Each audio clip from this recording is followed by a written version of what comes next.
setelah sukses menggelar dialog publik yang disiarkan langsung dari kampus ke kampus. Kami teman Anda. Radio Kardopa kembali di tahun 2025 ini menghadirkan dialog publik membangun generasi cerdas dari kampus ke kampus. Selamat pagi buat teman-teman yang sudah hadir. Senang sekali untuk hari ini kita bertemu lagi tentunya di Dialog Publik Membangun Generasi Cerdas live di Radio Kardopa 99,4 FM dan juga Facebook Kardopa 994 FM atau juga live streaming di www.kardopafm.co.id. Dengan pembicara dari DPRD Sumatera Utara, akademisi kampus, mereka berbicara dan berdialog dengan para mahasiswa yang merupakan generasi muda penerus bangsa tentang masalah-masalah aktual, hangat, dan menjadi sorotan publik. Bagaimana juga langkah-langkah yang dapat dilakukan agar budaya-budaya lama yang kotor dalam politik itu bisa berubah ke depan. Baru kali ini akademisi pemerintah dan tidak kita sedang tidak berprestasi. Ini juga harus dikatakan adik-adik. Peran adik-adik di mana? Paling tidak memberikan edukasi kepada warga masyarakat. Disiarkan langsung dari kawasan Universitas Muslim Nusantara UMN Awasliah Medan, Jalan Garuda 2 nomor 93 Medan. Inilah Dialog Publik Membangun Generasi Cerdas dengan tema Sumbangsi Generasi Muda Cerdas Menuju Indonesia Emas 2045. Hadir sebagai narasumber dan pembicara, anggota DPRD Sumatera Utara, Bapak Dr. Andus Haji Arifai Tambunan MM, dan Wakil Rektor 3 Universitas Muslim Nusantara Al-Wasliyah Medan, Bapak Dr. Samsul Bahri MSI, dengan moderator Ibu Mimi Rosadi SPD MPD, dosen Universitas Muslim Nusantara Al-Wasliyah Medan. Kami teman Anda. Satu untuk tetap jadi nomor satu. Talk Radio Medan. Selamat pagi, Assalamualaikum warahmatullahi wabarakatuh. Waalaikumsalam warahmatullahi wabarakatuh. Semangat pagi, semangat teman-teman. Oke, yellernya boleh deh. Siapa leadernya dulu biar kita semangat pagi ini? Silakan. UMN Al-Wasliyah. Humanis, mandiri, islami. Coba sekali lagi, kakaknya semangat dong. Teman-temannya semangat tuh. UMN Al-Wasliyah. Humanis, mandiri, islami. Terima kasih, tepuk tangan dulu. Selamat pagi teman-teman, senang sekali hari ini kita bisa bertemu kembali tentunya Dialog Publik Membangun Generasi Cerdas dan kali ini kita sudah hadir kali kedua di kampus UMN ini. Boleh kasih tepuk tangannya? Terima kasih juga untuk narasumber kita yang sudah hadir, Pak Arifai, terima kasih sudah hadir. Dan juga ada kakak moderator kita, ada Bapak juga sebagai narasumber kita dari UMN. Yang jelas membangun generasi cerdas, tema kita hari ini, Sumbangsi Generasi Muda Cerdas Menuju Indonesia Emas 2045. Untuk hari ini Rabu 27 Agustus 2025, tentunya kita hadir di Universitas Muslim Nusantara Al-Wasliyah Medan. Dan tentunya acara ini terselenggara atas kerjasama yang baik antara Humas DPRD Sumatera Utara, Radio Kardopa 99,4 FM, dan juga Universitas Muslim Nusantara Al-Wasliyah Medan. Jangan lupa bisa didengarkan juga di 99,4 FM, live streaming kita di www.kardopafm.co.id, dan juga live Facebook Kardopa 994 FM. Dan juga kalau punya TikTok boleh ya, langsung aja saksikan di live TikTok kita radiokardopa.kdg. Dan untuk memulai acara kita pagi hari ini, kita akan menyanyikan bersama lagu Indonesia Raya. Kita persilakan hadirin untuk berdiri. Menyanyikan lagu Indonesia Raya, kita mulai.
Kita persilakan duduk kembali.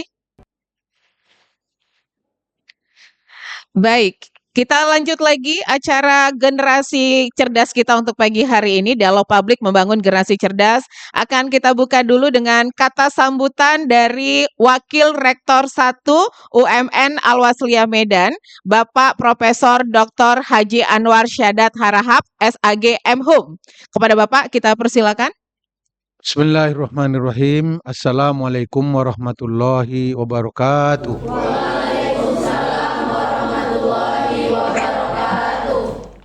Alhamdulillah, Allahumma salli ala Sayyidina Muhammad wa ala ali Sayyidina Muhammad. Qala ta'ala fil Qur'anil Karim, a'udzu billahi minasyaitonir rajim. Bismillahirrahmanirrahim.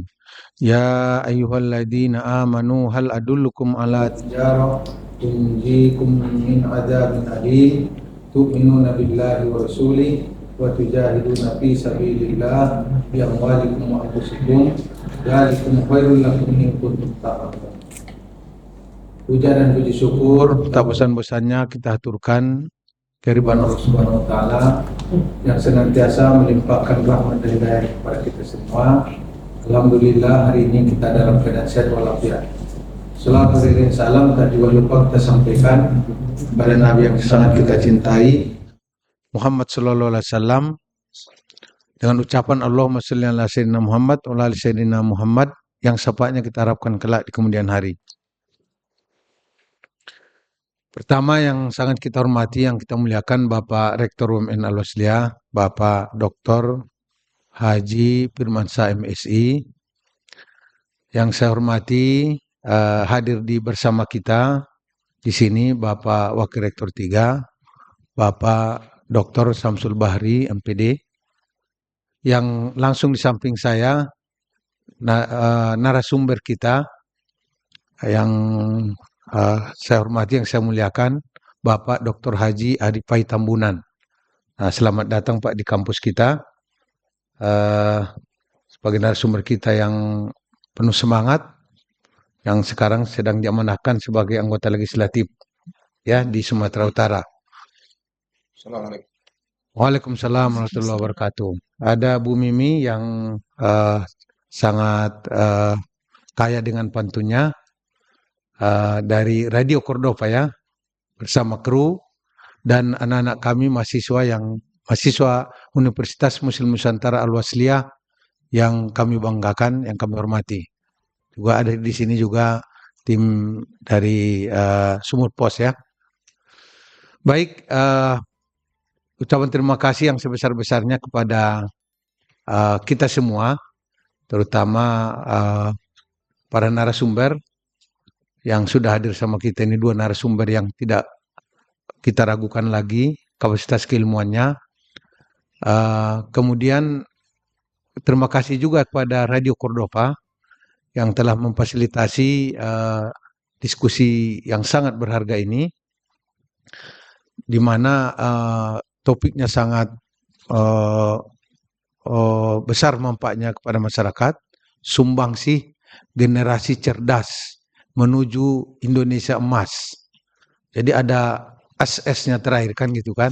Itu menunjukkan manfaat yang sangat besar ke depan. Sumbangan itu bisa berupa teknologi, bisa berupa ilmu pengetahuan, bisa berupa kepribadian.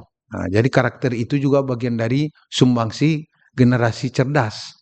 Jadi tidak hanya ilmu pengetahuan, akhlakul karimah, karakter yang baik, attitude yang luar biasa, itu menjadi modal besar untuk masa yang akan datang. Cerdas ilmu, tapi tidak dibarengi dengan cerdas akhlak, akan runtuh juga bangsa itu. Banyak sarjana-sarjana, alumni sarjana yang diamanahkan untuk mengelola pemerintahan, tapi juga korupsi. Kenapa? Karena belum cerdas akhlakul karimahnya, belum cerdas religiusnya. Jadi ke depan, jangan kita lupakan itu. Jangan hanya sekedar mengisi ilmu pengetahuan dan teknologi, tapi yang lebih penting dari itu supaya lengkap, cerdas etika, cerdas akhlak. Nah, itu istilahnya. Jadi tidak akan berarti ilmu pengetahuan dan teknologi kalau tidak cerdas akhlak dan ilmu pengetahuan. Demikian nasrul minallah wa fatun qarib wa basyiril mu'minin. Wassalamualaikum warahmatullahi wabarakatuh.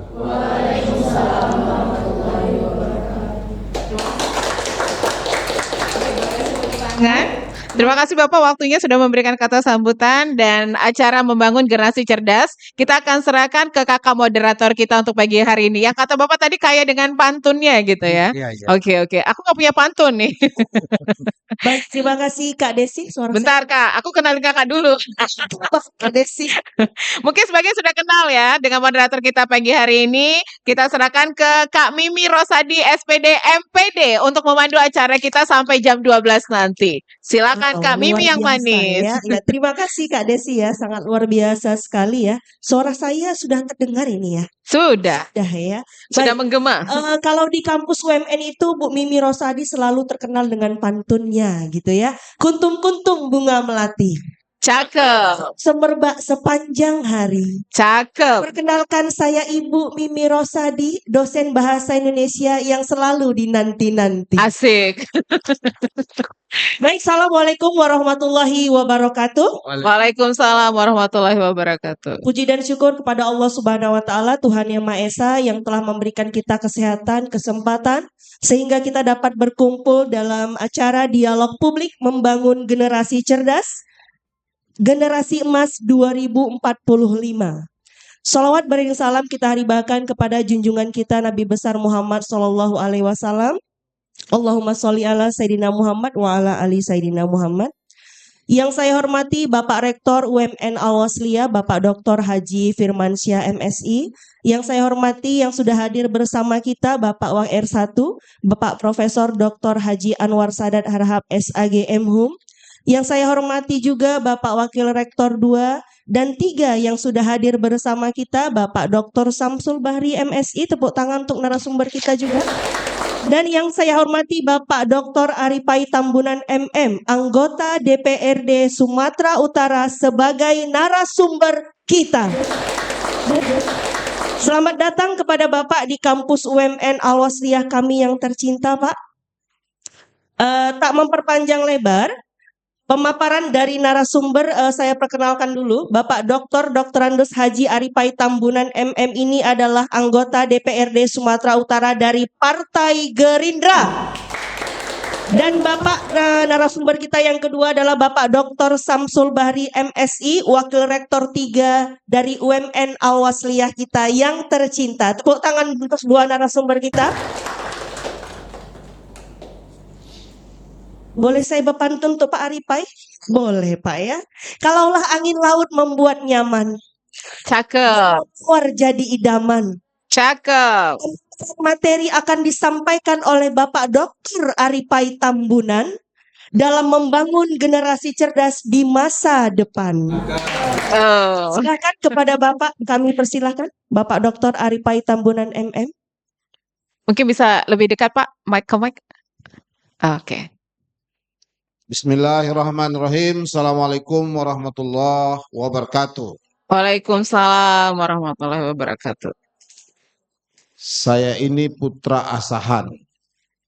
Tadi pagi singgah di Batubara. Ini pantun. Hadir Aripai Tambunan, sambut sekali lagi salam dengan membara. Assalamualaikum warahmatullahi wabarakatuh. Waalaikumsalam warahmatullahi wabarakatuh.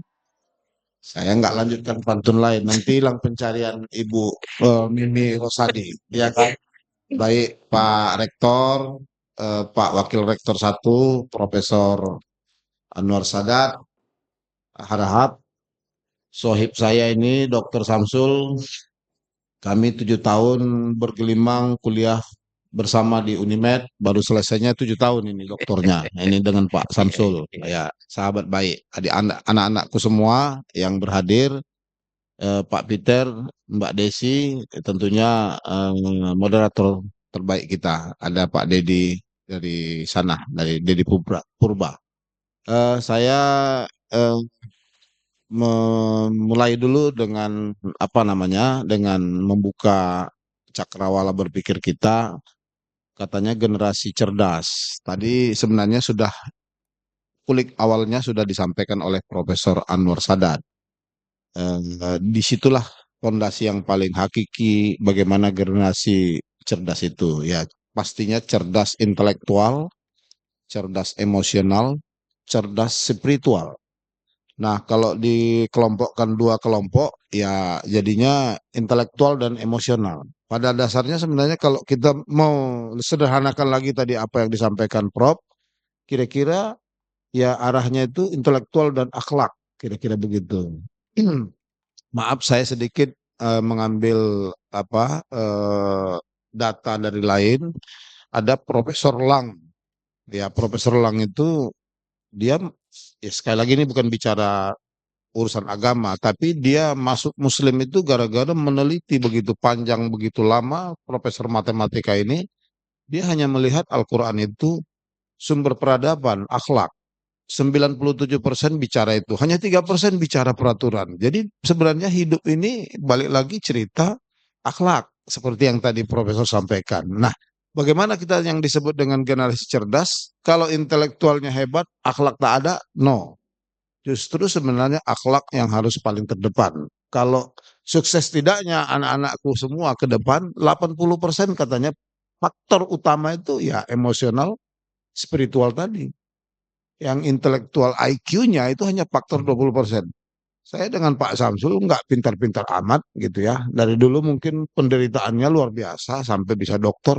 Tapi kan emosional spiritualnya lah yang kami mungkin jaga sehingga penataan daripada pendidikan itu bisa berjalan walaupun susah. Susah-susah kan gitu ya. Tapi tidak lagi bicara kalau di tes IQ-nya seberapa sih IQ kami gitu. Nggak begitu lagi. Jadi anak-anakku juga begitu. Tidak lagi bicara IQ. Banyak orang-orang yang IP-nya 3, 4 ya kan. Ya minta maaf. Tidak jadi apa-apa. Kenapa? Karena dia gagal mengelola emosional dan spiritual. 2045 generasi emas 20 tahun lagi. Apa yang kita mau siap sajikan? Apa yang mau kita hadirkan dalam diri kita? Kita edukasi terus diri kita. Nggak boleh kita berhenti literasi, ya kan? Nggak boleh kita berhenti urusan numerasi, terutama tadi yang akhlak. 3 dimensi ini penting. 3 dimensi ini penting. Membaca itu terus-menerus, ya kan? Tentunya juga akhlak adalah fondasi yang sangat mendasar, itu yang kita sebut dengan kecerdasan emosional spiritual tadi. Nah, untuk apa dan generasi bagaimana yang diharapkan ke depan? Kalau kami dari pendekatan politik, saya sering mengatakan, ya kenapa kok jadi adik-adik hari ini demo-demo terus segala macam? Kok demo terus? Kok begini begitu segala banyak persoalan? Karena banyaknya orang baik tak masuk politik. Ah, ya rasakan diri sendiri kalau merasa kita sudah bisa dan bisa berkompetisi, ayo silakan. Jangan jadi penonton di luar. Supaya kita betul-betul bisa memperbaiki. Tapi kan tak bisa ujub-ujub kita bicara. Sekarang minta maaf, saya bukan membela mana-mana dulu. Saya bicara dulu dalam konteks sebagai narasumber. Tak mungkin kita bisa membuarkan DPR juga. Pilar bernegara ini ada legislatif, eksekutif, yudikatif. Tanpa 3 ini nggak bisa. Nah, kalau begitu berarti legislatifnya kan harus tetap ada. Nah, persoalannya ya kalau bisa jangan lembaganya, jangan gara-gara marah sama nyamuk kelambu dibakar. Kan begitu ini ceritanya. Cukuplah nyamuknya ditangkap. Nah, persoalan yang saya sampaikan maksudnya apa? Ke depan adik-adikku generasi muda 20 tahun lagi 45 itu siapkan diri. Saya ulangi balik. Begitu orang baik tidak masuk ke politik, ya menunggu kehancuran. Nah, di situ kita ditantang. Protes kritis tetap harus kita hadirkan dalam diri kita untuk bagaimana tetap bersuara, memperbaiki. Tapi bukan berarti mengkritik tanpa alasan.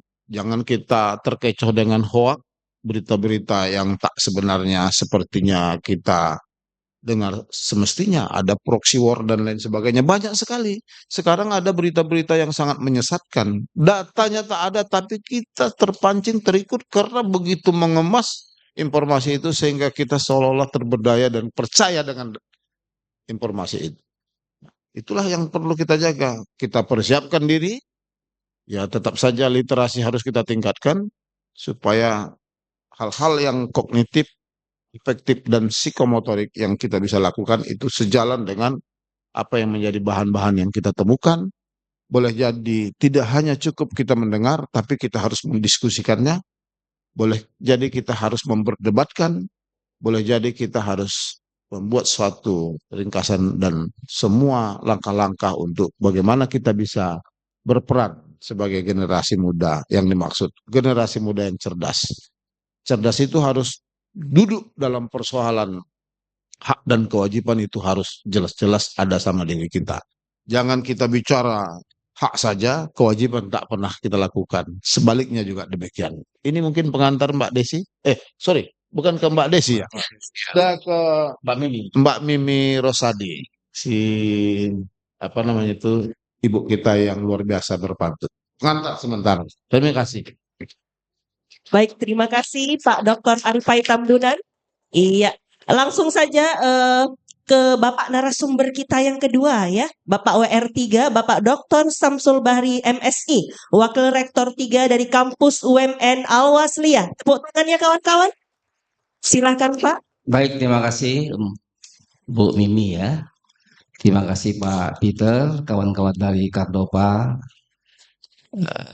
kawan-kawan dari Humas DPRD Provinsi Sumatera Utara yang hari ini hadir bersama dengan kita, Pak Dr. Arifai Tambunan MM, yang kami sayangi mahasiswi kami, ini mahasiswa apoteker ini, apoteker yang kami pikir sangat berkontribusi dalam ikut mencerdaskan dan menyiapkan generasi emas pada tahun 2045 ini Pak Arifai.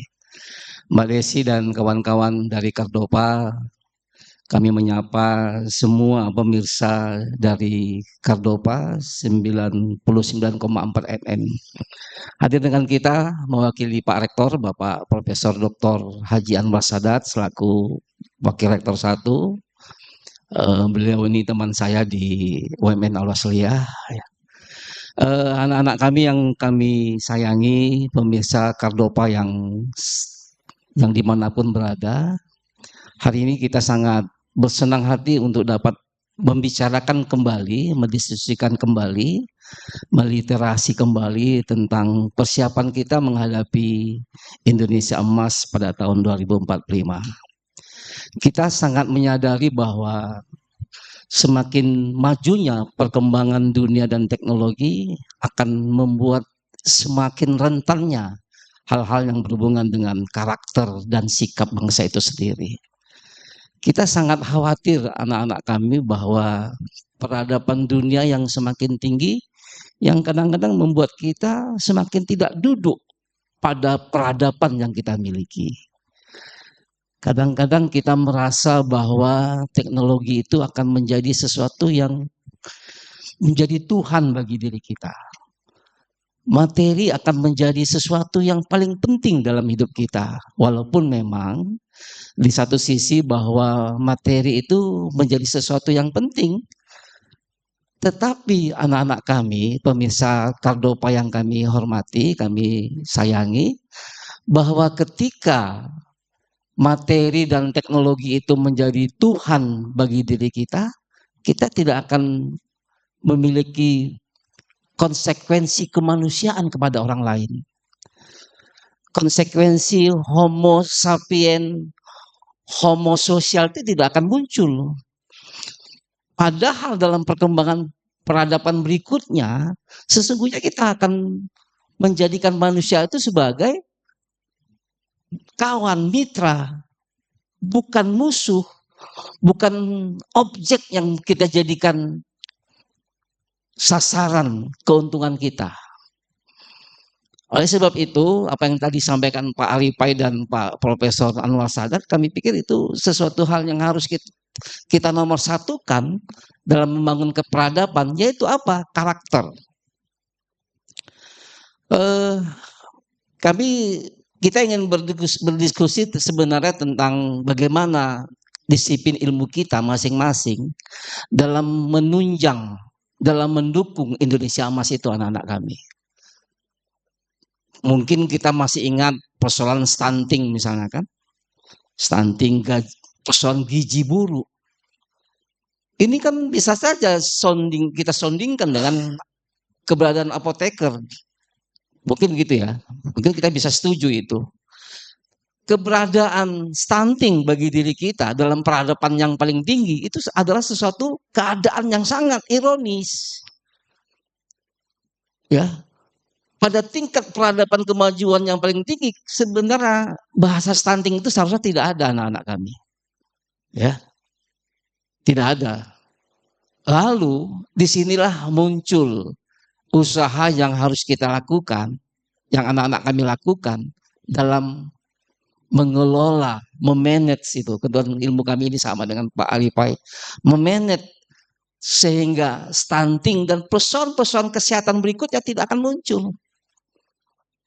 Termasuk anak-anak kami, hari ini kita kan sangat tidak tahu berkonsultasi kepada siapa penggunaan obat terhadap diri kita. Ya kan?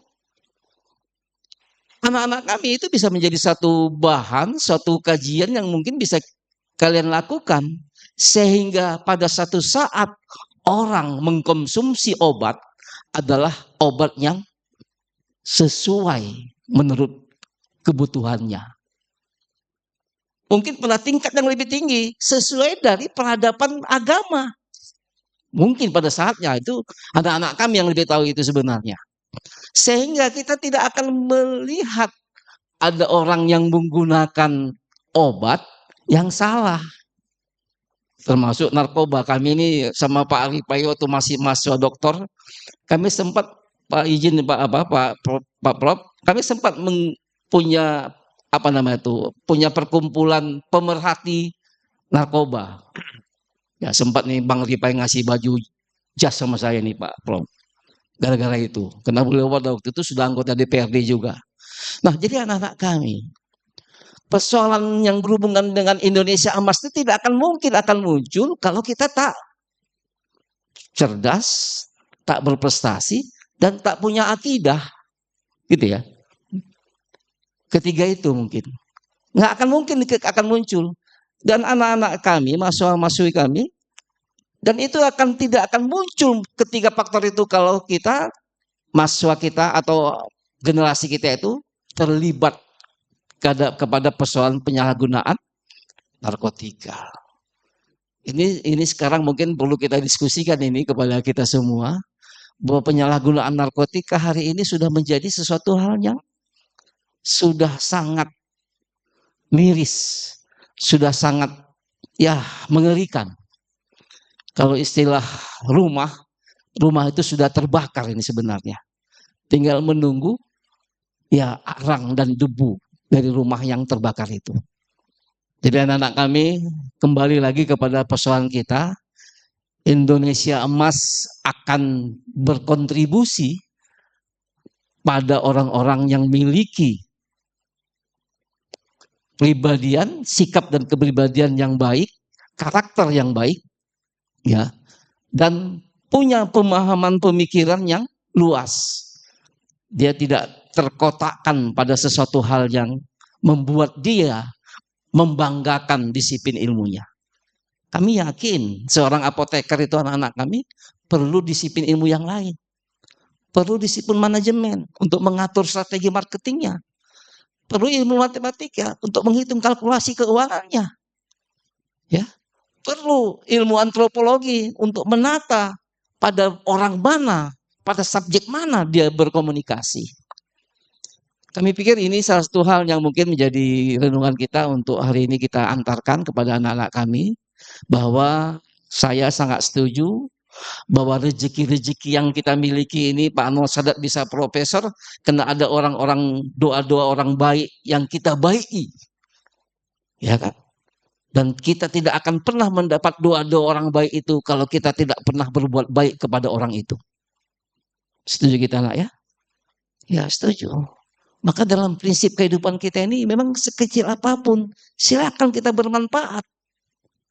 Karena kemanfaatan itulah yang membuat kita menjadi orang yang dianggap baik. Oh, saya senang dengan Pak Alipai. Kita doakan dia anggota DPRD berikutnya atau DPR RI berikutnya. Karena dia orang baik. Pak Samsul tidak usah doakan, sombong itu.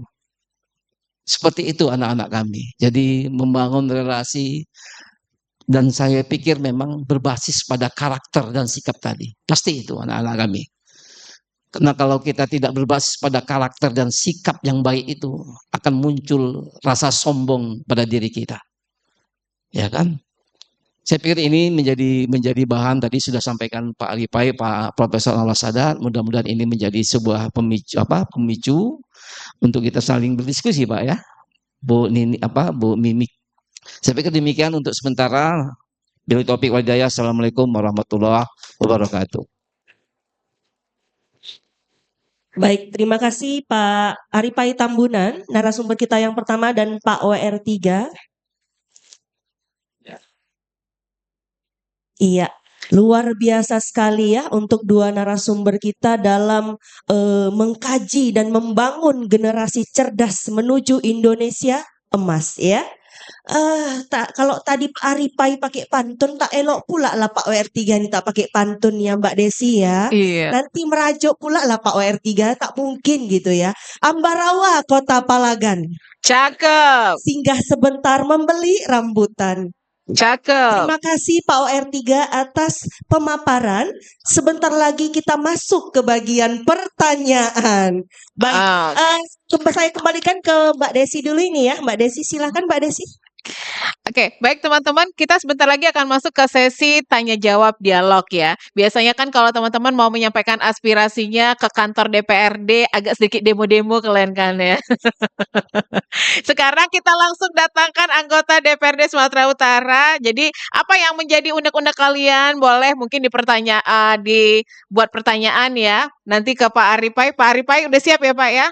Ya, yang aman-aman aja, jangan yang aneh-aneh kalau. Jadi jangan kemana-mana, pastikan tetap aja stay tune di 99,4 FM dan juga live streaming kita di www.cardopafm.co.id.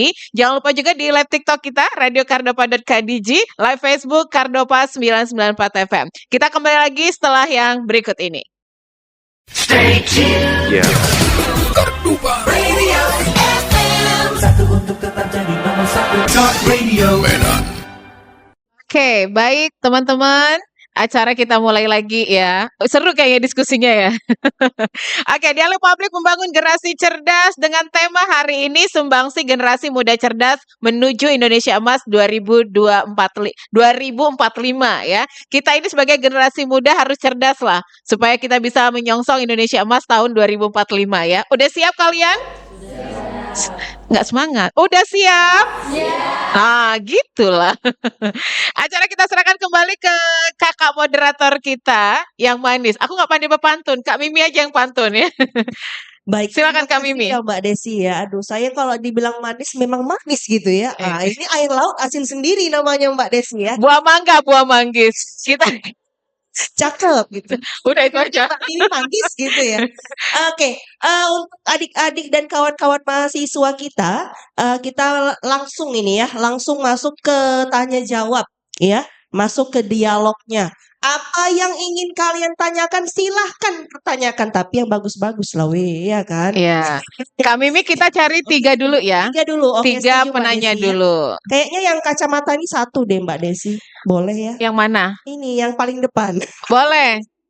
Dirimu. 2 Pak, 2 Pak Aripai, 1 lagi Pak. Ya, kita terima 3 dulu untuk sesi yang pertama.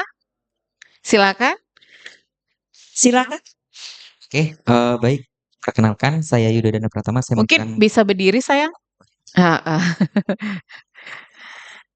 Sebelumnya perkenalkan Bapak, saya Yuda Dana Pratama. Saya merupakan mahasiswa apoteker angkatan kelima. Nah, jadi kan kita di sini bakal diskusi gitu ya, mengenai sumbangsi generasi muda cerdas menuju Indonesia Emas tahun 2045. Nah, kami sebagai generasi muda yang dimana itu bakal menuju Indonesia Emas nantinya di tahun 2045. Nah, baru-baru ini kita bahkan kemarin ya kalau nggak salah itu ada terjadi demo besar-besaran khususnya di Medan sendiri.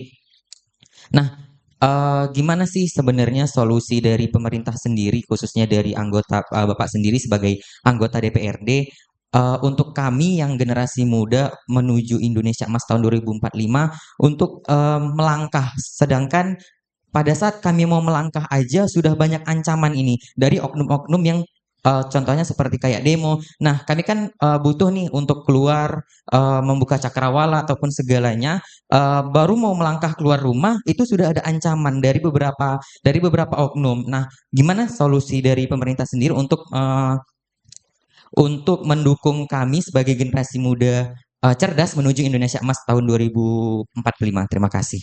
Terima kasih. Boleh kasih tepuk Boleh tepuk tangan. tangan ya kawan-kawan. Ini langsung atau gimana Mbak Des? Langsung. Kita terima lagi Iya, satu lagi. dulu Mungkin atau kita dua? tampung dulu. Ya. Dirimu ikut terjun ke lapangan semalam? Tidak. Oke. Baik, Assalamualaikum warahmatullahi wabarakatuh. Waalaikumsalam warahmatullahi wabarakatuh. Bismillah. Baik, perkenalkan nama saya Siti Nurhanisa. Saya mahasiswa apoteker. Di sini lebih tepatnya diskusi ya, karena saya suka diskusi.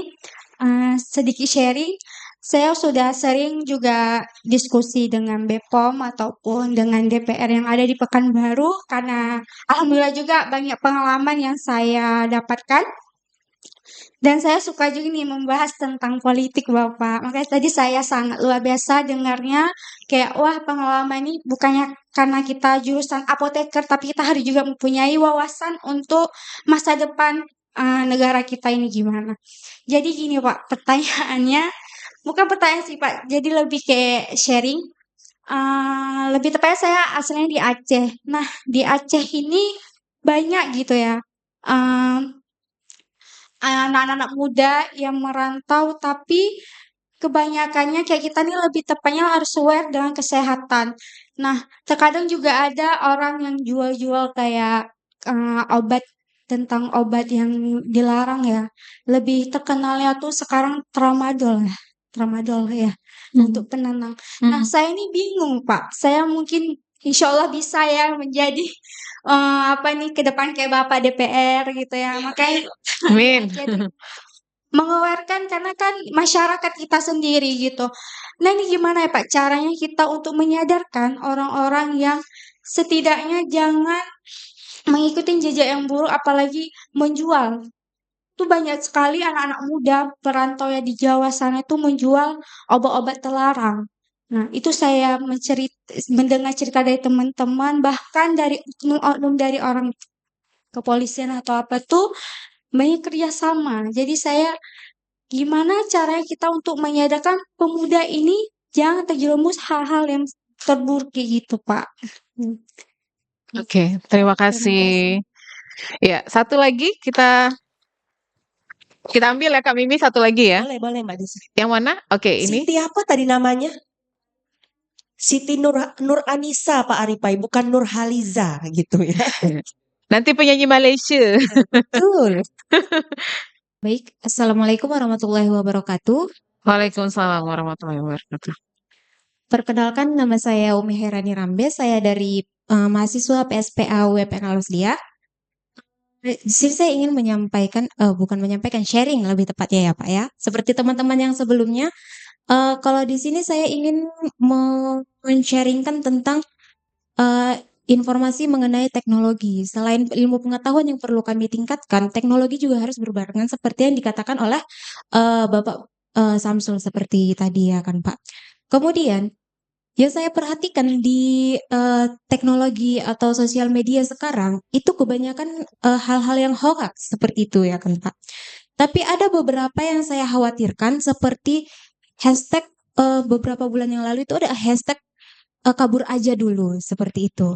Nah, kami sebagai generasi muda ingin memberikan sumbangsi seperti meningkatkan ilmu pengetahuan, meningkatkan tentang teknologi, apalagi kami sebagai apoteker yang akan mengawasi atau memperhatikan tentang kesehatan di lingkungan kita, baik dari pemerintahan ataupun dari lingkungan kita.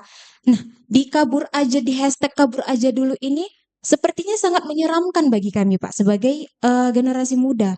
Bagaimana nanti kami ketika 20 tahun ke depan hashtag kabur aja dulu ini masih merajalela seperti itu, Pak. Sementara kami ingin mengabdi kepada negara kami sendiri gitu.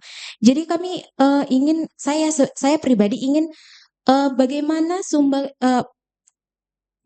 bagaimana peran dari pemerintahan terutama kepada pihak DPR seperti itu untuk menyampaikan hashtag tersebut gitu. Untuk menanggulangi jangan terjadi lagi hashtag kabur aja dulu ini gitu. Jadi itu untuk yang pertama. Yang kedua saya ingin bertanya apa ranah kami untuk menyampaikan aspirasi kami atau pendapat kami kepada pemerintahan seperti itu. Kami ingin ada sebuah ranah atau sebuah wadah yang untuk menyampaikan kami seperti ini di permasalahan kesehatan di Indonesia seperti ini. Kami ingin menyampaikan hal yang tersebut kepada pemerintahan karena kami sampai saat ini saya belum menemukan ya Pak ya di media sosial itu mengatakan memberikan wadah untuk kita menyampaikan aspirasi. Jadi kami untuk jadi sumbangsi, kami sudah untuk 20 tahun kemudian, insya Allah kami akan memberikan sumbangsi kepada negara berupa intelektual seperti itu. Tapi apa sih sumbangsi dari negara untuk kami menyampaikan aspirasi kami seperti itu? Baik, seperti itu bisa saya sampaikan kepada Bapak narasumber. Lebih dan kurang saya mohon maaf. Terima kasih. Tadi namanya siapa? Umi Hairani Hamdi. Oke, sudah 3 Kak Mimi. Sudah 3 nih Pak Aripai, Pak Samsul. Iya, udah banyak ya Pak ya. Udah beranak cucu ya Pak. Udah ya. Baik, kita langsung saja masuk ke pertanyaan pertama Pak. Bagaimana solusi dari pemerintahan terkait generasi muda untuk terus maju menuju Indonesia emas? Pertanyaan dari siapa? Yudi ya? Yuda. Tapi dikaitkan dengan yang saat ini lagi beredar gitu. Mereka takut untuk terus maju Pak. Bagaimana kira-kira Pak? Silakan Pak Aripai. Beredar ya Kak Mimi ya. Ya, adik-adik lah ya. Anak-anakku juga boleh. Seumuran Yuda, Siti, seumuran Umi ini, anak saya udah 30 tahun. Ya kan? Sama ya, sudah S2 juga. Jadi, saya nggak usah jauh-jauh dulu ya. Sebelum, ini kan bukan anak kandung, anak ideologi bolehlah saya bilang gitu ya. Kalau kita mengajarkan anak ideologi. Ke anak kandung kita sendiri pun kita sampaikan. Kalau urusan ngasih makan kalian, pakaian segala macam apa yang kalian minta, sepertinya nggak susah saya bilang. Tapi menjaga menjaga kalian untuk tidak masuk neraka itu yang berat. Agak sedikit ya. Biar agak seram sedikit teksnya itu yang tersampaikan. Maksudnya apa? Kenapa kok sampai seperti itu? Tadi ini pemikiran semua anak-anak Gen Z itu ya itu. Yuda apa yang dipikir? Ini sama cara berpikirnya ya. Ada kekhawatiran, tapi ada apa? Tapi balik lagi. Yakinkan semua para ilmuwan baik tokoh-tokoh masa lalu sampai saat ini tak ada belum yang bisa membatalkan teori daripada sesungguhnya akhlak itulah yang menyelamatkan kita. Nggak ada belum itu. Ya Rasul diutus pun untuk memperbaiki akhlak. Itulah catatan yang paling fundamental sampai kepada tokoh-tokoh dunia yang lalu, orang-orang tokoh-tokoh filsafat, Einstein, Plato dan seterusnya, sampai ke generasi sekarang, sampai kepada pendiri bangsa ini, ada Bung Hatta, Bung Sahri dan segala macam. Orang itu bicara semua adalah akhlak. Memang proses untuk sampai kesempurnaan Indonesia emas lah jadi target awal ini ya. Ini catatan, ini jangan disebut Indonesia emas itu seolah-olah udah final, tidak. Ini target start awal. Ini pemikirannya ini dari Tiongkok. Tiongkok itu 20 tahun berubah drastis. Jadi masa sekarang Pak Prabowo jadi presiden, dia berharap 20 tahun ini harus betul-betul itu terwujud yang namanya Indonesia emas. Apa itu Indonesia emas? Antara lain cirinya ya enggak ada lagi pertanyaan-pertanyaan tadi misalnya. Ya miskin ekstrim itu tidak ada, anak-anak sudah bisa menerima pendidikan, yang namanya sakit harus diobati, yang namanya kelaparan tak boleh ada di negeri ini. Itulah antara lain cirinya. Pemimpin-pemimpinnya jujur, tidak korupsi, ya kan? Sekarang ini kan Pak Presiden itu yang dia kerjakan apa? Terlalu berat untuk menarik kembali uang negara yang sudah dibawa kabur, baik keluar maupun kepada orang-orang tertentu yang melakukan itu. Ribuan triliun kan, dengar sendiri kan informasi, dan itu tidak hoax. Ada 5 jutaan kebun yang selama ini diambil oleh, ya kita sebutlah dulu mafia. Sekarang sudah diambil balik sama negara. Tanah-tanah itu 3,1 juta hektar yang akan dikelola oleh negara untuk kepentingan rakyat. Saya kalau udah cerita arah ke politik nanti terlalu mungkin terlalu informasinya terlalu tinggi kali, adik-adik mungkin bisa jadi wah ini kok sampai cerita ke situ, bukan. Tapi intinya apa? Ditarik itu dibuat satu saja misalnya Danantara. Begitu disebut Danantara yang mengelola itu, adik-adik banyak juga setengah-setengah ini yang tak percaya. Alah ini kan mainannya Pak Presiden supaya di situ urusan uangnya mengalir dari situ dikantonginya. Segala macam banyak ini informasi di luar juga mahasiswa yang memperdebatkan ini tidak benar gitu. Padahal sebenarnya dia ingin menjalankan pasal 33 mulai dari ayat 1, 2, 3 dan 4. Itu adalah Presiden Prabowo saat ini adalah momentum pemimpin yang berani menjalankan pasal 33, 1, 2, 3, 4 itu. Kekayaan yang ada di bumi dan di alam harus dikelola oleh negara untuk kemakmuran rakyat. Itulah bukti. Ada 5,7 juta hektar tanah yang dikelola oleh tak jelas, diambil sama negara untuk nanti hasilnya kepada kemakmuran rakyat. Siapa pelaku melaksanakan pekerjaan ini? Danantara. Danantara sekarang sedang diributin juga dari banyak pihak. Contoh-contoh itu, nah kita jangan langsung, ya kan mahasiswa ini dapat informasi. Ikut juga menggeser Danantara ini adalah apa namanya badan yang dibentuk, bisa-bisanya badan yang dibentuk oleh Pak Prabowo untuk mengambil keuntungan bagi Pak Prabowo. Tiba-tiba ada begitu berita, lantas kita latahlah tangan kita, cep kirim. Nah, itulah tadi pentingnya edukasi kepada adik-adik mahasiswa sebagai generasi cerdas itu dalam konteks apa? Jangan cerdas mengapa aja, memforward atau apa namanya ini, like and share aja. Ya kan gitu kira-kira. Tapi harus cerdas menelaah ini benar atau tidak. Dipertaruhkan sarjana farmasinya kita. Kita sudah sarjana. Ya kan? Kita lagi sedang mengambil profesi apoteker. Apoteker itu orang yang analisisnya tajam, akurat. Kan harus akurat kan apoteker kan tak boleh sembarangan. Kalau enggak kesalah kasih obat aja sama orang kan mati orang. Nah, ini etika yang tertanam dalam diri. Jadi dia menyatu dengan hal-hal yang sifatnya politis. Tak bisa juga kita ikut-ikutan sembarangan. Ada masalah dengan demo Adinda Yuda. Tak ada masalah. Tapi kan tadi kan ya mungkin karena ya jujur saja. Bolehkah kita sepakat ini jangan-jangan tidak ditunggangi? Ada 1.000 triliun kekayaan negara yang dirampok oleh mafia urusan daripada gas, minyak, dan seterusnya. Kita dengar sendiri sudah ada yang tersangka, dicariin orangnya pun belum ketemu. Kelompok-kelompok ini tidak melakukan langkah-langkah bagaimana mau memakjulkan Pak Prabowo juga karena dianggap menyerang ini terus. Nah, akhirnya demo-demo ini boleh jadi ya, boleh jadi kita tidak tahu ini benar murni atau tidak. Saya tidak katakan ini tak murni, tapi kalau tuntutannya bubarkan DPR, kayaknya kita bicara balik kepada state negara ini berdiri.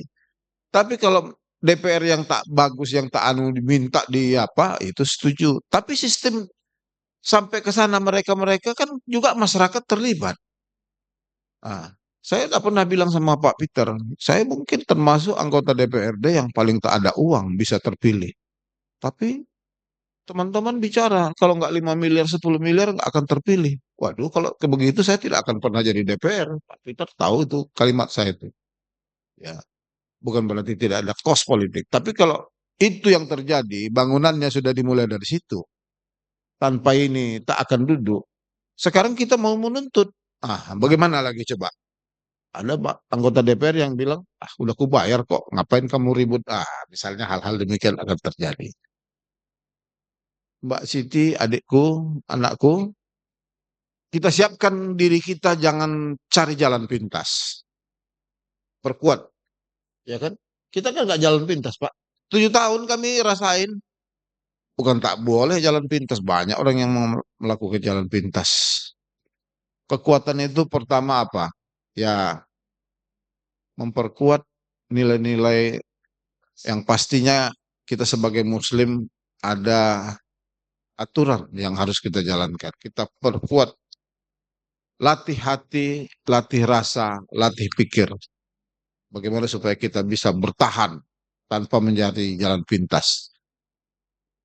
Allah Ar-Rahman, Maha Pengasih, Maha Penyayang.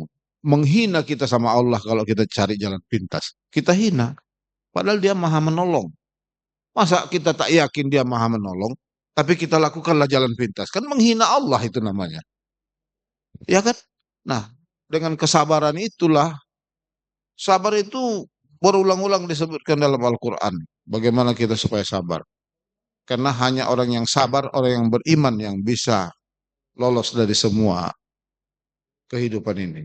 Ya kalau udah tadi belum apa-apa, saya ke Banda Aceh kuliah.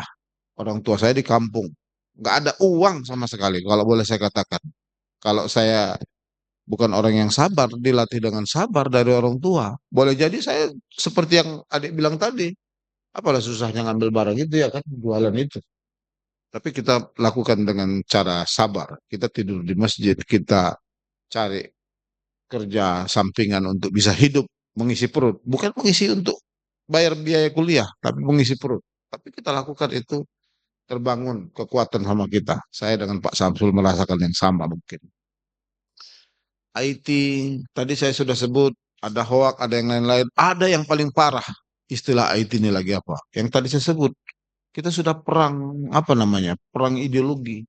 Dengan IT itu sudah kita seolah-olah percaya digiring. Kalau begitu dikemas suatu kemasan, mana kita, kan pasti kita percaya dengan kalimat itu, dengan statement itu, dengan kejadian itu. Padahal sebenarnya itu adalah bentuk sebagai skenario. Proxy war dan lain sebagainya, bagian yang harus kita antisipasi. Jangan kita kejebak. Makanya ya harus betul-betul lah kita mengambil sumber yang layak terpercaya. Makanya sebagai orang ilmuwan, layak terpercaya itu tidak hanya sekedar buku sekarang. Ada jurnal. Jurnal itu harus Scopus, harus yang terakreditasi, tak sembarang jurnal. Begitu-begitu ini sudah. Karena dialah sebagai sumber dari sumber segala ilmu. Yang pastinya yang muslim sumber dari segala sumber ilmu ya Al-Quran dan hadis. Nggak ada yang lain. Agama lain menyesuaikan. Nah, itulah. Nggak ada, kita bisa juga. Banyak juga buku yang beredar di luar. Begitu kita baca, menyesatkan, benar. Benar itu. Makanya kita harus pastikan sumbernya betul-betul sumber-sumber yang ilmiah. Ya menyesatkan kan, kabur aja dulu. Betul itu. Memberi kekhawatiran sama kita. Pak Prabowo menjamin pasal 33, 1, 2, 3, 4 itu akan dia lakukan dengan sebaik mungkin. Sumber kekayaan negara ini kalau dikelola dengan benar bukan hanya cukup saja, tapi bisa melimpah. Kita ini tak lagi pening kita dengan biaya SPP, mikirin kuliah dan seterusnya. Harusnya sudah gratis SPP. Benar, kalau dikelola dengan baik. Masa cuma hanya 6% orang di Indonesia ini, atau 10% lah kita bulatkan, pemilik republik ini. 90 numpang. Kenapa? Karena kekayaan mereka yang memiliki. Ini yang harus dirubah. Perkuat literasi tentang pasal 33 ayat 1, 2, 3, 4. Kita menjadi jargon kita itu dan kita harus kampanyekan itu di tengah-tengah masyarakat. Saya pikir itu penting. Oke, Kak Mimi. Baik, terima kasih Pak Aripai. Ini sepertinya pertanyaan 1, 2, 3, Wes, dijawab semua. udah Mbak dirangkum Desi. semua ya. Iya, sudah Satu lagi Pak, hashtagnya yang lagi booming kan Indonesia gelap tuh. Saya ulangi balik, hashtag ganti sekarang. Kita dukung implementasi apa tadi pasal 33 Undang-Undang Dasar 45. Itu aja. Begitu-begitu aja buat. Supaya apa? Supaya semua kekayaan negara ini harus untuk rakyat. Hanya pemerintah ini sebagai agen untuk mengelola. Itu banyak sekali kekayaan negara ini. Jangankan dulu cerita ke luar kita. Saya orang Asahan. Jumlah sawit terluas itu di Asahan. Gitu saya bayangkan jumlah sawit terluas di Asahan. Oh, harusnya balik ke Asahan ini lebih banyak. Udah berpikir begitu saya. Contoh sederhananya. Oke, kita ganti hashtagnya ya. Oke, oke. Oke, baik. Mbak Desi, Mungkin tepuk tangan dulu ya untuk 3 pertanyaannya. mungkin lanjut Bapak Mbak bisa nambahin mungkin? ya, atau boleh 3 boleh nambahin. Baik, baik. Saya menambahkan kami pikir memang kalau hari ini sebenarnya terutamanya Pak Arifai. Kita pemeran pembantu lah ini ya. Pemeran pembantu. Dan memang Pak Peter ini memang senior saya ini kan memang dia S1-nya di Unsia, USK. Tidak disebut USK sekarang Bang. Ya, USK. Universitas nggak boleh Unsia. Karena ada siah-siahnya kan gitu ya. Anak-anak saya sangat setuju bahwa hari ini kita berpraduga yang positif saja, saya pikir. Yang mungkin akan menimbulkan dopamin bagi kita, dopamin yang positif juga. Ya. Jadi ada orang kopi ya Pak Deddy, dopamin ya. Nanti kita habis ini boleh ke dopamin supaya muncul dopamin positif. Tapi saya tertarik dengan pertanyaan teman-teman kita tadi, anak-anak kita tadi tentang bagaimana sikap kita hari ini untuk kondisi Indonesia seperti ini ya kan. Kalau saya sebenarnya sederhana saja, karena yang berhubungan dengan kesehatan itu tergantung pada diri kita, maka kita harus membangun kesehatan pada diri kita. Tidak usah berpolitik, kita serahkan saja kepada Bang Arifai yang berpolitik kan gitu ya. Tapi kalau ternyata nanti anak-anak punya kesempatan untuk berpolitik, berpolitiklah yang santun. Nah, saya sangat mengenal Bang Arifai ini, kami 7 tahun bersama di S3 Unimed. Ya, saya melihat bahwa ada karakter yang baik pada dirinya. Ketika tadi ada 5 miliar segala macam, dia tidak termasuk dalam kelompok itu. Kan gitu ya. Jadi anak-anak saya, termasuk kepada mahasiswa yang lain, Bang Arifai, Pak Peter, saya sering mengatakan kepada mereka, kalian boleh lari dari jurusan yang kalian emban hari ini. Apa misalnya? Jadi kepala desa. Karena kalau jadi kepala desa hari ini, dia akan mengolah uang 1, sekian miliar. Dan kerjakanlah dengan baik. Karena sesuatu yang baik itu yang akan dikenang orang. Ya kan, yang menjadi pahala lah bagi diri kita. Anak-anak tidak apa-apa seperti siapa tadi yang mau jadi anggota dewan, kita doakan Pak. Sekarang kalian harus membangun jaringan yang mempertunjukkan kualitas kalian. Jadi nggak boleh kalian tidak menunjukkan. Ada ego yang harus kalian tunjukkan kepada orang. Apa itu? Ego yang mempertontonkan kepintaran kalian. Gak apa-apa. Ya kan? Dan itu memang itu adalah sesuatu hal yang harus kalian lakukan. Kalau kalian tidak menunjukkan, orang tidak akan tahu. Karena style kita hampir bersama, ya kan? Sama seperti saya sekarang berhadapan dengan kita ini hari ini, baju putih, rok hitam, celana hitam, kan gitu. Sesuatu yang sama uniformnya. Tetapi ketika kalian tunjukkan kualitas kalian, kami pikir itulah yang akan memperlihatkan bagaimana kehebatan kita. Nah, anak-anak kami yang kami hormati, yang kami sayangi, hari ini kita sangat dengan hashtag yang tidak mendukung Indonesia. Kalau kita bicara Pak Presiden Prabowo, kita tidak bicara hari ini hanya pada ansih Pak Prabowo sendiri. Tapi kita harus berbicara pada presiden-presiden sebelumnya yang juga memegang kekuasaan kan itu Bang Arifai. Jadi hari ini ketika ada sesuatu hal yang salah bagi Pak Prabowo, kita anggap sesuatu hal yang betul-betul diembannya karena kesalahannya, tidak. Seperti yang Bang Arifai bilang, negara ini sudah diselimuti oleh mafia-mafia. Dan mafia-mafia itu banyak macamnya. Mafia ini, mafia B, mafia C. Ya kalau disatukan mungkin kayaknya seluruh Indonesia misalnya kan gitu ya.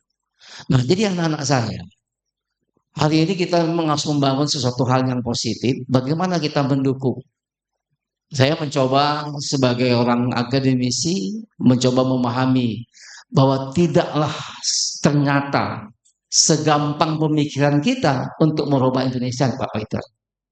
Tidak segampang apa yang kita pikirkan dalam menyelesaikan masalah Indonesia ini. Begitu sangat rumit. Ya, saya pernah mencoba berpikir begini tentang gerakan makanan bergizi, GMB gitu, gerakan MBG. MBG, makanan bergizi gratis. Kalau saya pikir-pikir memang kok lucu juga Pak Prabowo ini memberikan makan gratis. Tetapi ternyata ketika kita telusuri lebih jauh, MBG itu ternyata punya efek domino positif yang lebih hebat ternyata. Membangun jaringan pertanian. Karena MBG itu memerlukan bahan baku. Memerlukan peternakan Pak Peter. Ya, memerlukan ahli gizi. Mungkin termasuk apoteker itu anak-anak kami. Karena seharusnya makanan bergizi itu harus memiliki kaedah-kaedah gizi yang sudah ditetapkan. Lalu memang hari ini mungkin Bang Aripai ada catatan yang mungkin pengawasan Bang Aripai yang perlu kita lakukan. Karena kita tidak anggap bahwa makanan bergizi itu timbul hoak-hoak yang menyampaikan kepada kita ada nasi busuk. Telurnya pun 1 butir dibagi 8 misalnya. Disuir-suir kayak ulang tahun anak kita Bu ini ya. Kami pikir ini satu hal yang mungkin, tapi yakinlah anak-anak kami, mahasiswa kami bahwa membangun negara ini bukan gampang dan itu memerlukan dukungan kita. Saya pikir itu dulu. Terima kasih. Oke.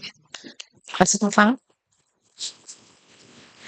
Ini kita masih ada waktu ya Kak Mimi ya. Mungkin ada satu lagi kita ambil nih, satu penanya lagi. Tadi banyak yang tunjuk tangan, mana lagi ayo? Ayo, silakan. Yuk, satu lagi yuk. Mumpung ada anggota dewan di sini. Iya. Ada Pak Dewan. Satu lagi yuk, tadi mana? Satu lagi aja nih. Oke, silakan. Itu mic-nya. Berdiri. Assalamualaikum warahmatullahi wabarakatuh. Waalaikumsalam warahmatullahi wabarakatuh. Perkenalkan, nama saya Hernisa Siagian dari profesi apoteker angkatan 5. Yang lagi booming-boomingnya saat ini yaitu berupa demonstrasi ya. Di mana hal ini agak sedikit sensitif karena dia membahas tentang seperti yang kita tahu itu kenaikan tunjangan istilahnya begitu ya. Ya. Ini sangat sensitif ya karena bahas-bahas uang ya istilahnya begitu. Gimana dari tanggapan Bapak sendiri dari demonstrasi yang terjadi di luar ini? Apakah Bapak secara pribadi setuju atau tidak? Tanamkan dalam hati Bapak juga. Apakah hal itu merupakan hal yang seharusnya diperdebatkan atau tidak? Oke, sekian dari saya. Wassalamualaikum. Waalaikumsalam. Terima kasih. Ya Pak, kan lagi rame itu Pak. 25 Agustus lanjut hari ini katanya. Setuju. Tapi kalau ceritanya tadi saya bilang, state ini ada 3 pilar, eksekutif, legislatif, yudikatif. Kan enggak marah sama nyamuk ke lampu dibakar, kan saya sebut tadi, ya kan? Tangkap aja nyamuknya, kira-kira begitu. Nah, dalam suasana sekarang dengaran ada informasi tunjangan yang naik gaji DPR seterusnya. Wajar masyarakat marah karena keadaan dalam posisi seperti saat ini. Tapi biasanya berita itu judul yang menarik. Judul enggak? Judulnya, isinya enggak dilihat sampai. Nggak dibaca sampai habis gitu ya. Tunjangan itu hanya sampai Oktober misalnya. Nah, nanti langsung bilang, iyalah sama-sama dewan kan, dibela. Supaya ini jangan keliru. Itulah yang saya sebut tadi, generasi cerdas, jangan cerita sepotong. Makanya sampai saya bilang tadi, bila perlu literaturnya, kenapa S3 itu harus ada jurnal? Supaya jurnal ini menjadi sumber utama. Saya kalau bilang tadi beragama, kita muslim, Al-Quran, hadis, nggak ada. perdebatan. Habis itu apa lagi? Ilmu-ilmu yang ada di buku belum tentu semua bisa diambil. Betulkah itu melalui penelitian? Maka perlulah jurnal-jurnal. Jurnalnya pun harus yang Scopus. Supaya nilai kredibilitas dari informasi itu benar-benar bisa dipertanggungjawabkan. Begitu tiba-tiba ada berita diketik, begini, langsung kita dikirim sama kita, langsung kita share kemana-mana. Pertanggungjawabannya gimana? Ada bahasa, apa namanya itu, bahasa sufinya, semakin fasih kamu mencari kesalahan orang lain, maka semakin lupa kamu memperbaiki diri sendiri. Nah, coba kalimat itu sangat dalam artinya. Asik cari salah orang terus kita tak pernah kita bisa memperbaiki diri. Itu artinya. Saya setuju demo. Kan kalau demo sampai bakar-bakar meruntuhin gedung, mau lemparin segala macam, kan nggak setuju lagi. Kan gitu. Saya setuju menyampaikan informasi itu seperti itu. Yang di berita yang dilihat coba di TikTok segala macam. Begitu mahasiswa ada yang dipukuli, itu yang viral. Polisi-polisi yang berdarah-berdarah kepalanya kok nggak ada beritanya. Kan nggak fair juga. Saya bukan belain yang mana-mana dulu. Ya kan? Contoh-contoh sederhana itulah. Nah, berarti kan kalau begini, framing-framingnya ini yang perlu kita jaga. Jangan sempat ceritanya sebenarnya A, tapi framingnya B atau C. Itulah pentingnya kecerdasan. Betul tadi ada. Tapi tunjangan itu sampai Oktober sudah dijawab. 50 juta itu hanya untuk 5 tahun. Orang membuat kalkulasi matematisnya 50 juta per bulan atau per tahun. Wah, yang dipiralkan itu per bulannya. Aduh, saya dapat informasi, saya tanya teman-teman. Teman-teman kita DPR ini banyak. Ini kalian dapat tunjangan ini, kok enak-enak aja DPR ini. Sementara kami DPR Sumut. Nggak dapat ya, Pak? Kami 375.000 aja cuma saya bilang. Oh, enggak gitu Bang. Ini yang benarnya begini-begini. Ada. Berarti kan sudah ada sesuatu yang didesain. Mana lebih viral DPR berjoget waktu 17-an daripada kita yang berjoget-joget di luar-luar? Ada yang memviralkan kita berjoget di luar 17-an. Ada nggak kita berjoget? Ada juga. Kita nyanyi-nyanyi ternyata 17-an viral. Tapi begitu Dewan begini-begini, wow, penontonnya sampai hampir hitungan total 5 Jebol tuh, Pak. miliar. Viral. Kan inilah kerjaan Dewan ini. Mau joget-joget. Misalnya, coba saya mau tanya balik ini. Kita balik bertanya. Kira-kira pemikiran adik-adik bolehkah hanya sampai begitu-begitu kali kita mengkritiknya? Kan kayaknya enggak lah. Begini-begini aja nih dia. Kita pun di luar 17-an begitu-begitu juga. Hanya yang kita di luar nggak di-shoot pakai TV seperti mereka. Mereka di tempat gedung yang enak. Ada makanan. Kita cuma pisang goreng. Makanya nggak lucu kalau diviralkan. Itu jadinya balik. Nah, tapi udah. Saya tidak mau mengajak berdebat di sini. Intinya apa? Hak dan kewajiban kita harus perkuat sebagai warga negara.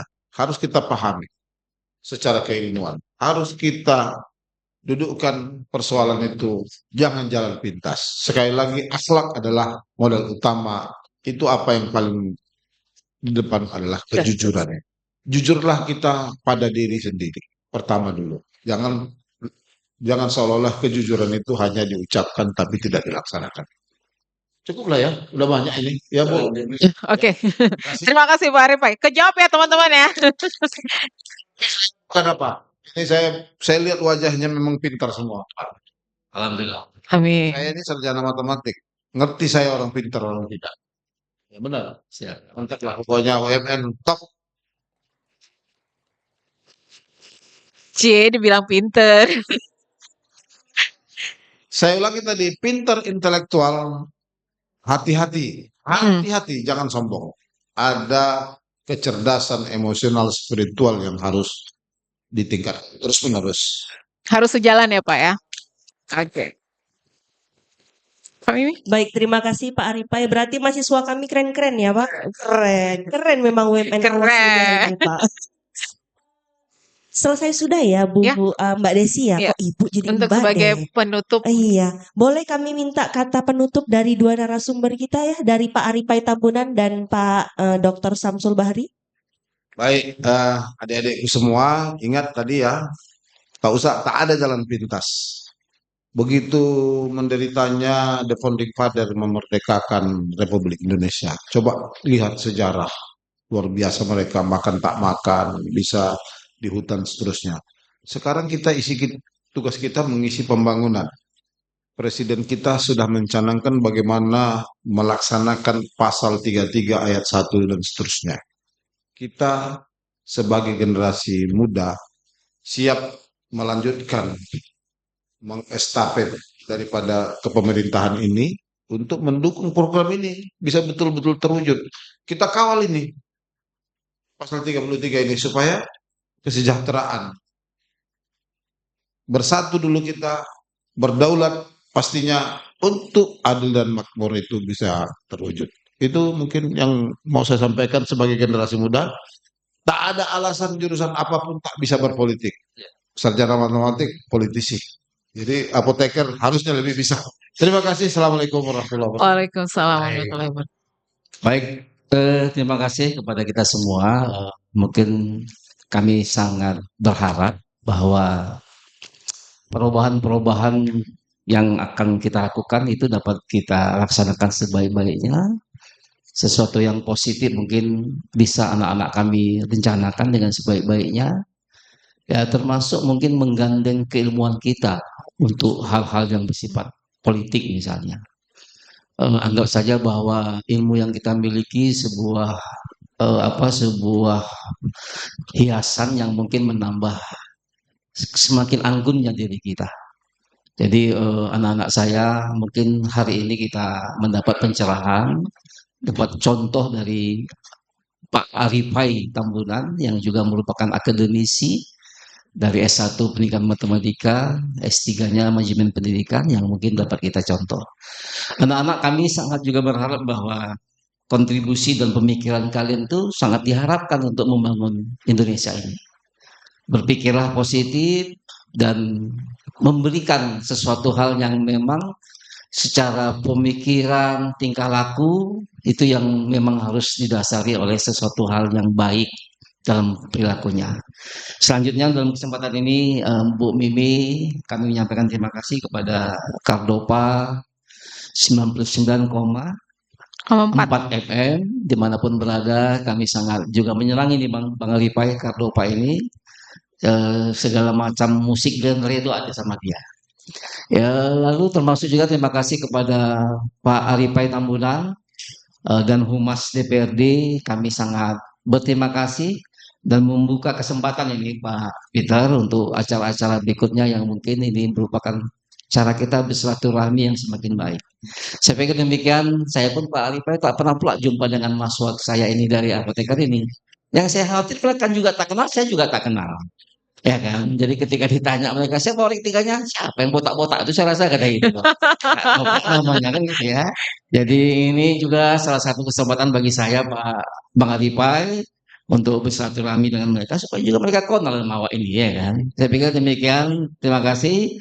Atas nama UMN juga Pak Peter juga Pak Arifai menyampaikan permohonan maaf mana tahu ada tempat dan salah kata bagi kami, bagi kita semua mohon kita dimaafkan sehingga tidak ada perhitungan nanti di Omil Masyar nanti. Kami pikir demikian. Nasrullah Wafatun Qorib Wabasirul Mu'min. Wassalamualaikum warahmatullahi wabarakatuh. Waalaikumsalam warahmatullahi wabarakatuh. Baik, terima kasih Pak narasumber kita yang pertama Pak Dr. Arifai Tambunan dan Pak Dr. Samsul Bahri. Sedikit ya Mbak Desi, belum pantun Mbak? Oh, belum. Aku udah mau bilang cakep nih. Baik, membangun generasi cerdas merupakan pondasi utama dalam mewujudkan visi Indonesia Emas. Generasi yang cerdas tidak hanya ditentukan oleh kemampuan akademik tetapi juga karakter. Upaya ini membutuhkan peran aktif dari semua pihak, baik pemerintah, pendidik, guru, dosen, orang tua, serta masyarakat dalam menciptakan pendidikan yang inklusif. Melalui pendidikan berkualitas, penguatan nilai-nilai kebangsaan, serta penguasaan teknologi dan inovasi, Indonesia dapat mencetak sumber daya manusia yang unggul, mampu bersaing secara global dan membawa Indonesia menuju generasi emas 2045. Nah, ini baru pantunnya Mbak Desi. Iya, Oke. betul. Kita bikin paling romantis. Cakep. Makan roti yang berlapis-lapis. Cakep. Walaupun dialog kita secara tipis-tipis, tapi bisa membangun generasi muda secara analistis. Jalan-jalan ke bioskop nonton perahu kertas. Cakep. Inya bersama Kang Mas. Cakep. Bersama generasi muda yang cerdas, mari kita songsong Indonesia menuju emas. Assalamualaikum warahmatullahi wabarakatuh. Waalaikumsalam. Host kita yang paling luar biasa. Silakan Mbak Desi. Terima kasih buat moderator kita, kasih tepuk tangan dengan pantun-pantunnya yang luar biasa. Tadi Pak Aripai bilang tak kenal maka tak sayang ya Pak ya. Sekarang udah kenal udah sayang dong ya.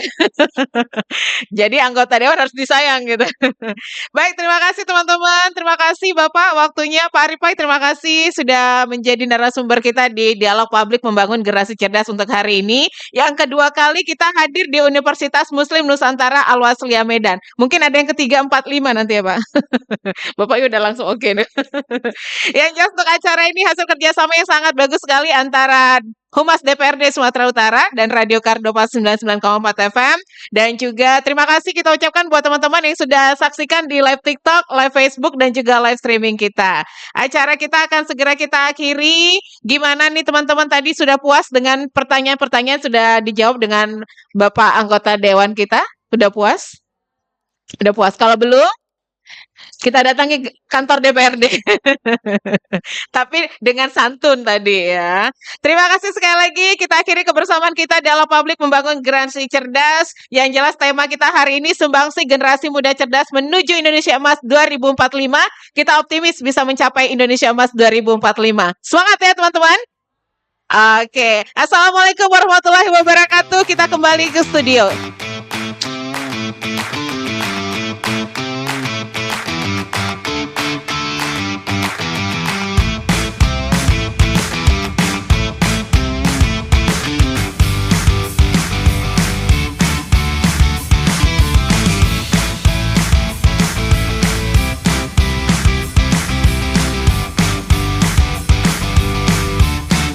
UMN Al-Wasliyah, Humanis, mandiri, islami.